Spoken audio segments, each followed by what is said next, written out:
नंदिता, हे नंदिता. हळू जरा. उगा चंद्रावर गेल्यासारखं काय वरडायलायस? काय झालं? आबांचा फोन आलता मला.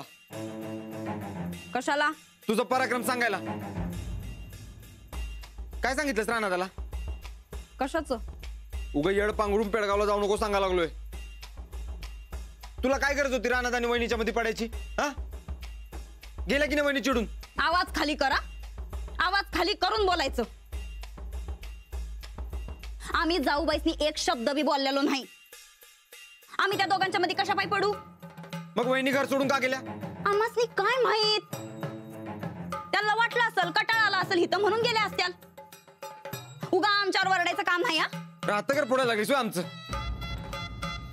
आणि वरडायला चांगलं छोडाच पाहिजे तुला.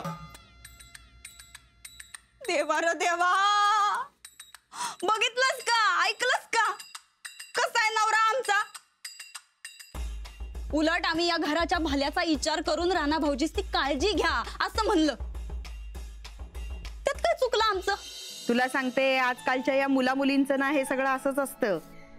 इकडे लग्न नाही झालं तोपर्यंत तिकडे भांडणाला सुरुवात झालेली असते त्यांची.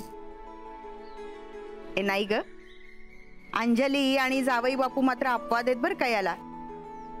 चांगला छान सुखानं संसार चालू आहे बघ त्यांचा. अगं तुला सांगते, इथंच राहते अंजू, तरी गावातल्या गावात भेटायला सुद्धा येत नाही मला. म्हणजे किती रमलीये बघ संसारात. अगं बाई अंजू, ए थांब, नंतर फोन करते मी तुला. अंजू, अगं अशी अचानक ते बॅग घेऊन? जावई बापू तुम्ही पण आलाय तिला सोडायला? फार बरं झालं बाई. 2-4 दिवस ही माहेरपणाला यावी ना असं खूप मनापासून वाटत होतं. खरंच खूप छान. तू जरा थांब, हे वेगळं. अहो ऐका की, आता त्यात काय आलंय वेगळं? हा, लग्न झालं की मुलगी माहेरपणाला येतच असते ना.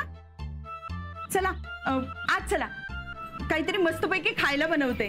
नाही नको, खायला वगैरे काही करू नकोस, मी राहायला आले. अगं राहायला आलीस तरी खायला काही लागतच की नाही पोटाला. जावई बापू तुम्ही सांगा, तुमच्या आवडीचं बनवते काहीतरी. नाही काय नको, तुम्ही ऐका की जरा. नाही अहो काही नको. कसं? मुलगी माहेरपणाला आली आहे 2-4 दिवस. तुम्ही तिला सोडायला आलाय म्हटल्यावर असं कसं जाऊ देईन मी?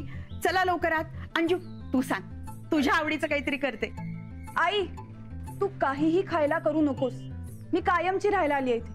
कायमची?